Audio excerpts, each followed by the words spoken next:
Augmenter ses prix, c'est probablement l'un des conseils qu'on entend le plus souvent en business aujourd'hui. Je suis sûre que vous avez déjà quelqu'un qui vous a dit: Si les gens achètent, c'est que, tu vends pas assez cher». Ou alors, quelqu'un qui vous dit: Pour gagner plus, c'est assez simple, il suffit d'augmenter tes tarifs». Moi, je comprends pourquoi ces conseils-là, ils sont séduisants. Imaginez, hein, si vous avez une offre à 100 €, vous passez à 120 €, vous avez le même nombre de clients. Votre chiffre d'affaires, mécaniquement, il va augmenter, immédiatement, votre marge aussi. Vous avez aucun effort supplémentaire. Sur le papier, c'est génial, vous venez de gagner 20 c'est formidable. Le problème, c'est qu'évidemment, la réalité, elle est rarement aussi simple. Ça se saurait, sinon tout le monde le ferait. Quand vous changez vos prix, quand vous augmentez vos prix, ça vient pas modifier que vos revenus, ça modifie aussi, bien sûr, le comportement de vos clients. Ça va influencer le taux de conversion, c'est logique. Ça va changer les attentes aussi de vos clients. On n'y pense pas toujours, mais c'est un point vraiment important. Et ça peut littéralement transformer la façon dont vous travaillez et dont le marché va vous percevoir. Dans certains cas, la hausse de prix, elle va faire son job et c'est formidable, vous allez augmenter votre rentabilité. Mais dans beaucoup d'autres cas, la hausse de prix, elle va venir ralentir votre croissance. J'ai vu ça chez, plein de gens, chez des consultants, chez des coachs, dans des agences, des créateurs de contenu, des SaaS, des startups, enfin dans plein d'entreprises de typologies différentes. Même des grosses entreprises internationales, on n'est évidemment pas à l'abri de ce phénomène. C'est un élément qu'il faut réfléchir, dont on se doit de parler. C'est pour ça que je voudrais en parler avec vous aujourd'hui. La hausse de prix, c'est pas forcément une bonne idée, c'est pas forcément une mauvaise idée. La question est de savoir si cette hausse de prix, elle augmente au même rythme que la valeur perçue. Si vous me découvrez avec cette vidéo, je suis Estelle Ballot et vous regardez le podcast du marketing. Mon rôle, c'est d'aider les directions marketing à gagner en clarté, structurer leur marketing et obtenir des résultats sans complexifier. Alors chaque semaine ici, on parle de marketing concret, utile et actionnable. Alors aujourd'hui, je vous propose qu'on parle d'un sujet qui est contre-intuitif. Pourquoi augmenter ses prix? Ça peut parfois venir détruire votre croissance.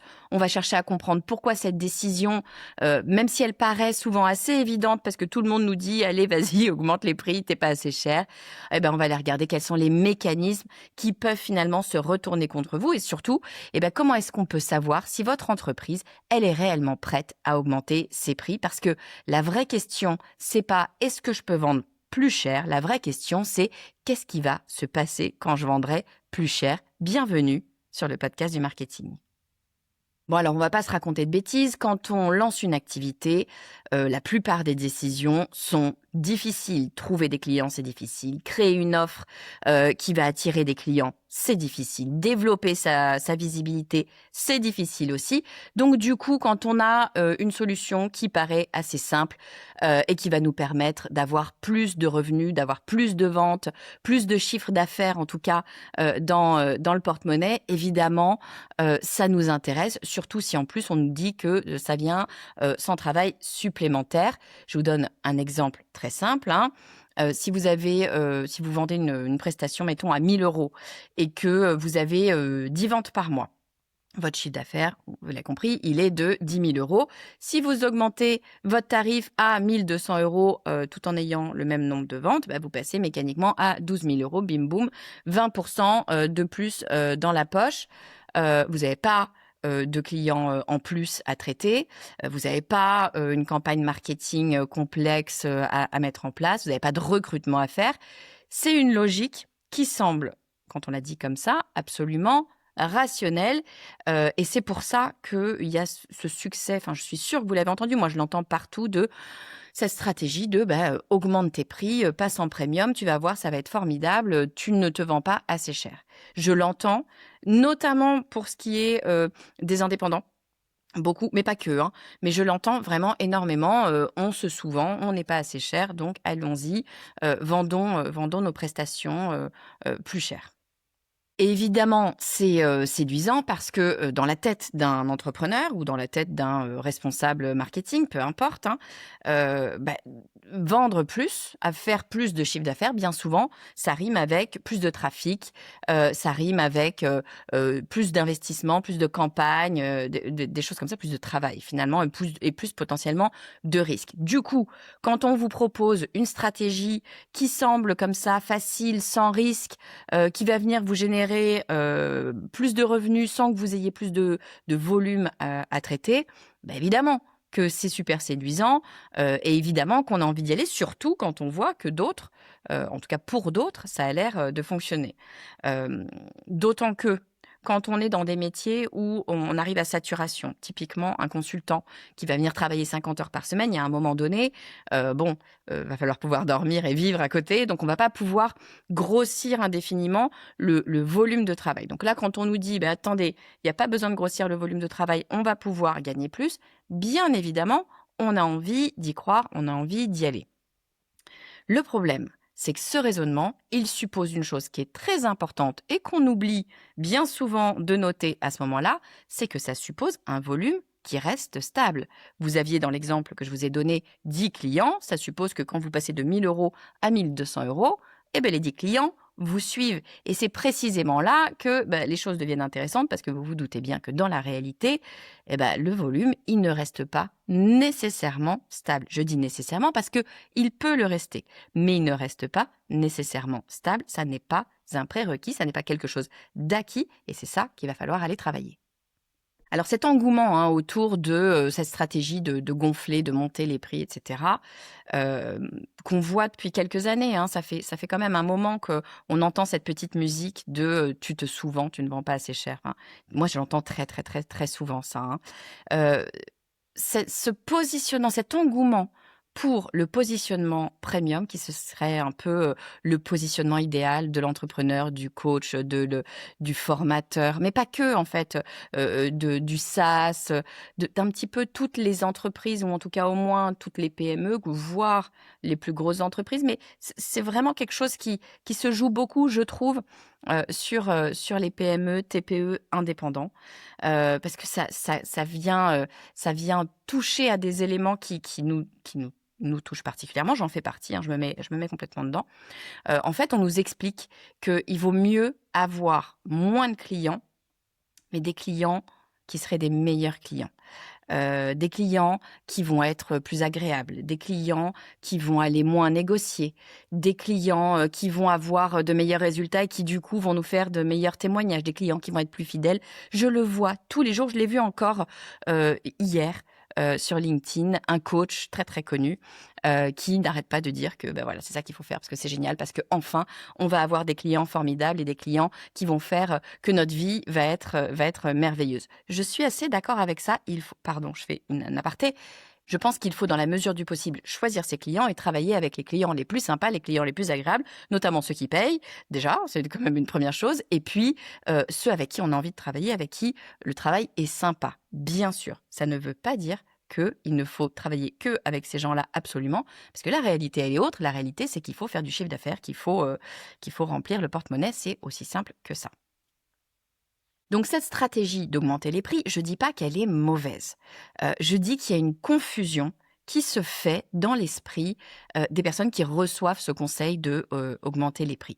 On a plein d'entrepreneurs qui vont penser qu'un prix élevé, ça va créer automatiquement un positionnement premium. Et que c'est ce positionnement premium qui est formidable, qu'il faut absolument rechercher. Sauf que, désolé, c'est pas comme ça que ça marche.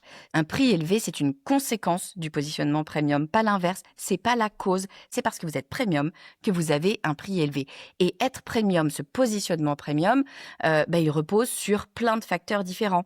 Il va falloir avoir, par exemple, une expertise qui est reconnue, une expérience client qui est géniale, une différenciation qui va être absolument évidente, une réputation qui est super forte, super présente, évidemment une valeur perçue qui est plus élevée. Le prix, en fait, il va venir ensuite, il va venir derrière, il va venir conforter presque rationnellement tous les éléments qui justifient ce positionnement premium. Le prix ne justifie en aucun cas le positionnement premium et le problème, il vient exactement quand on fait l'inverse.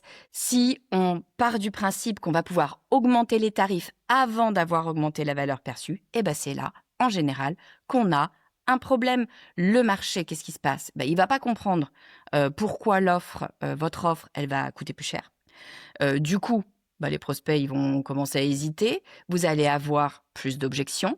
Et puis, on va commencer à aller regarder ce qui se passe à la concurrence. On va aller comparer un peu plus. On va aller venir vous challenger beaucoup plus. En fait, l'entreprise, elle se retrouve dans une espèce d'entre-deux qui n'est pas du tout confortable. C'est que d'un côté, elle est trop chère pour une partie du marché. Puis de l'autre côté, elle n'est pas suffisamment différenciée. Elle n'a pas suffisamment prouvé de choses pour justifier cet écart.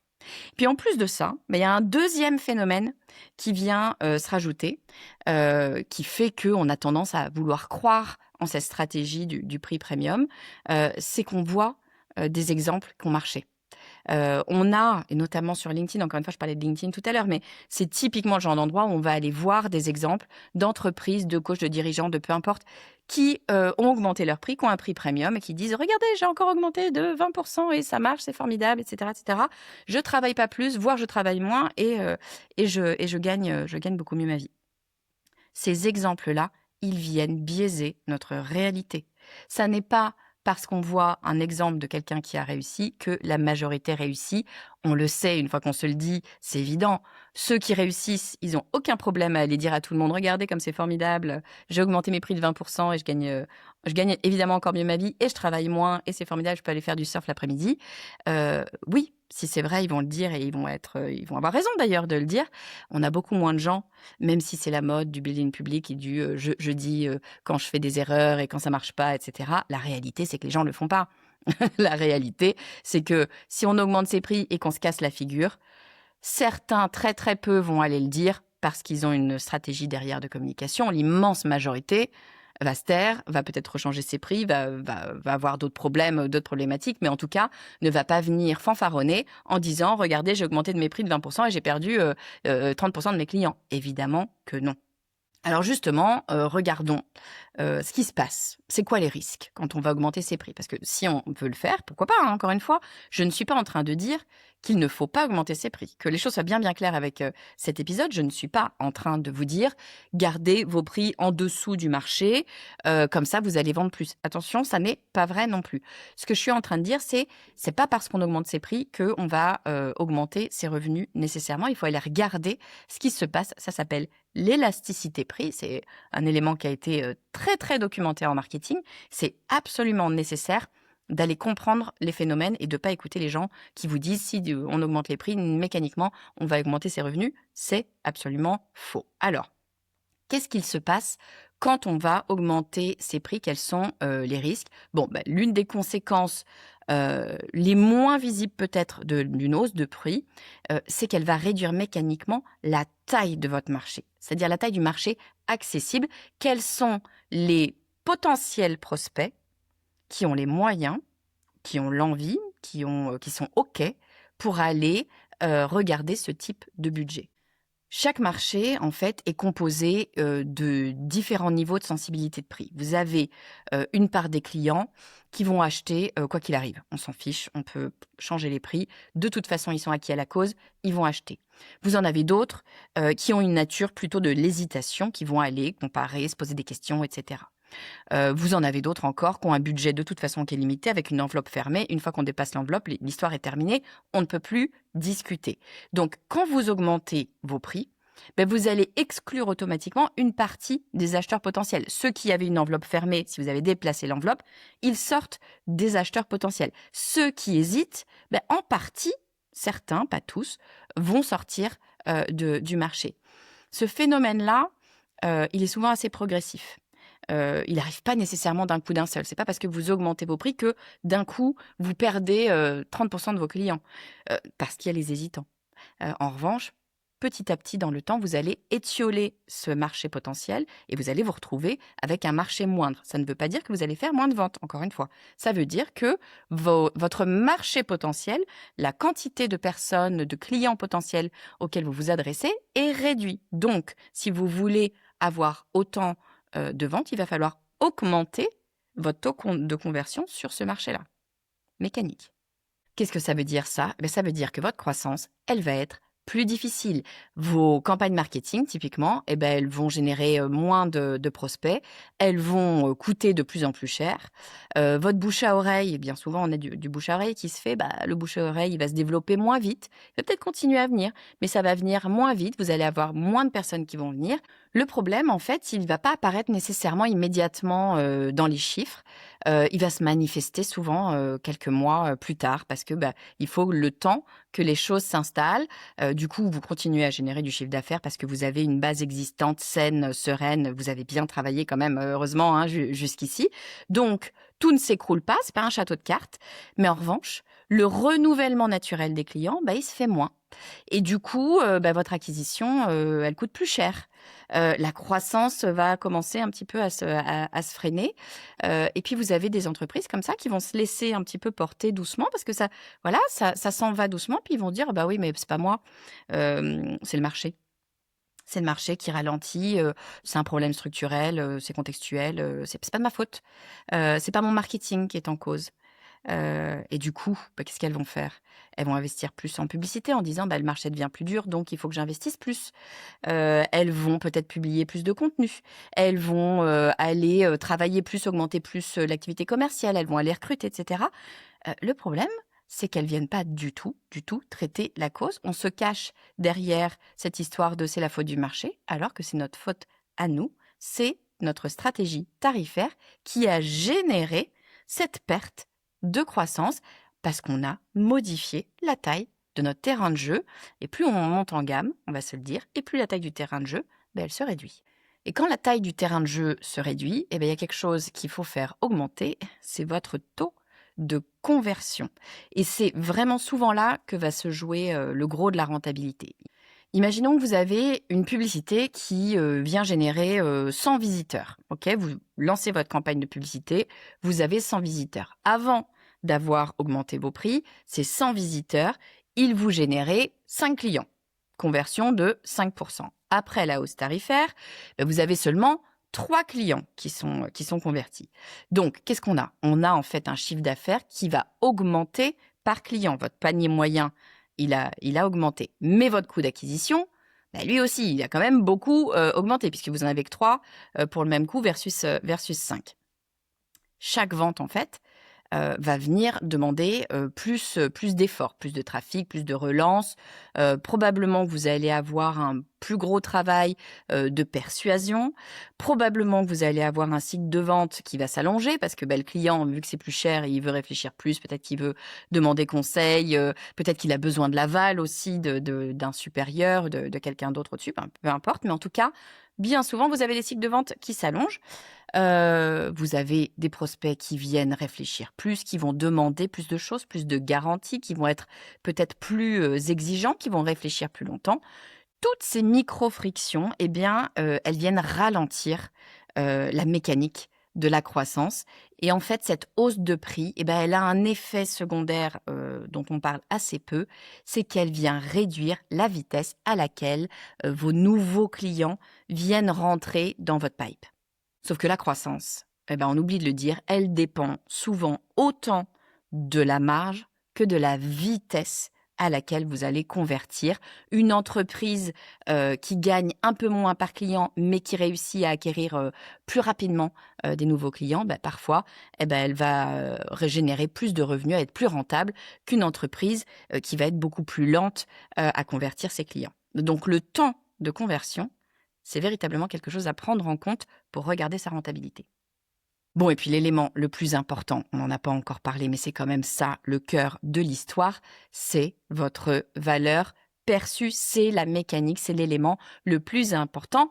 Vos clients n'achètent jamais un prix, ils achètent une perception de valeur.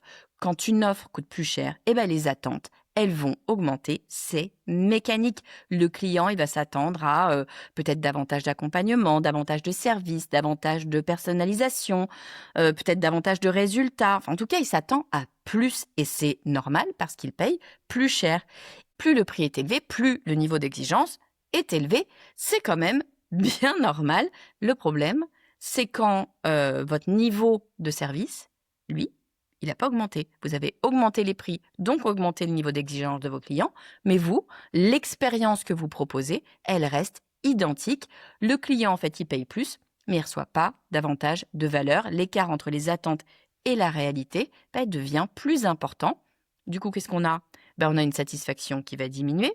Du coup, on a des recommandations qui vont aussi diminuer. Une fidélité aussi qui va diminuer. Toute votre mécanique qui faisait que votre système fonctionnait, s'auto-alimentait, il est en train de s'auto-détruire. Une hausse de prix réussie, c'est quand elle arrive après qu'il y ait une hausse de valeur perçue, très rarement l'inverse.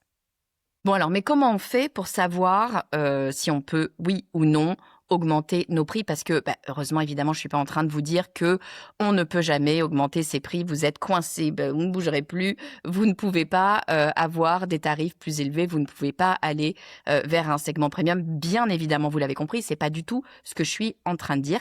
Il y a des situations qui vont indiquer qu'une hausse de prix est absolument pertinente. L'intérêt, c'est de savoir reconnaître les signaux, les éléments du marché qui vous disent « c'est bon, tu peux augmenter les prix ». Premier signal, vous convertissez facilement. Vous avez une grosse proportion de vos prospects qui convertissent. En gros, quand tout le monde accepte votre offre, c'est possible que vous ayez en fait un prix trop bas ou en tout cas, vous avez de la marge, de l'élasticité pour aller chercher un prix plus élevé. Deuxième signal, vous refusez des demandes, vous n'avez pas le temps de répondre à l'ensemble des demandes. Là aussi, vous êtes arrivé au maximum de votre capacité, voire vous avez dépassé votre capacité. C'est l'occasion d'aller remonter les prix. Vous allez pouvoir faire un certain tri, garder votre capacité peut-être maximale, mais gagner plus. Troisième signal, vos concurrents et les concurrents qui sont vraiment avec lesquels vous pouvez vous comparer directement, eux, ils ont des tarifs plus élevés que les tarifs que vous appliquez. Là, vous allez pouvoir rééquilibrer peut-être les choses. Et puis, quatrième signal, votre proposition de valeur, elle s'est améliorée, elle s'est renforcée avec le temps. Vous avez peut-être plus d'expertise, vous avez plus de résultats clients, vous avez des preuves, vous avez de la notoriété. En gros, vous avez évolué. Là, une hausse de prix, elle devient cohérente avec l'évolution de votre entreprise. Dans ces situations-là, l'augmentation tarifaire peut soutenir la croissance plutôt que la freiner.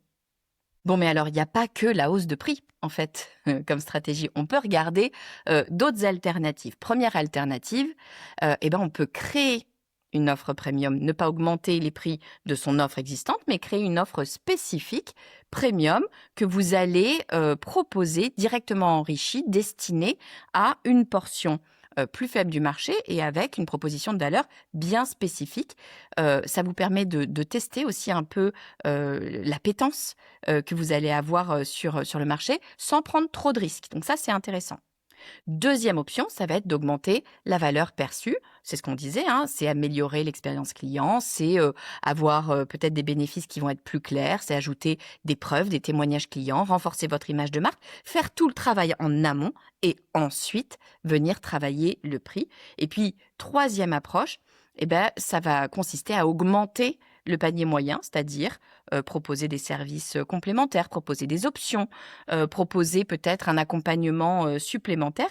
Tout ça, ça va venir générer mécaniquement des revenus additionnels que vous allez proposer, que vous ne proposiez pas avant, et qui viennent finalement compléter, renforcer votre offre principale. Ces stratégies, elles vous permettent souvent de venir soutenir votre croissance, une croissance qui est peut-être plus saine et plus durable, sans prendre de risques.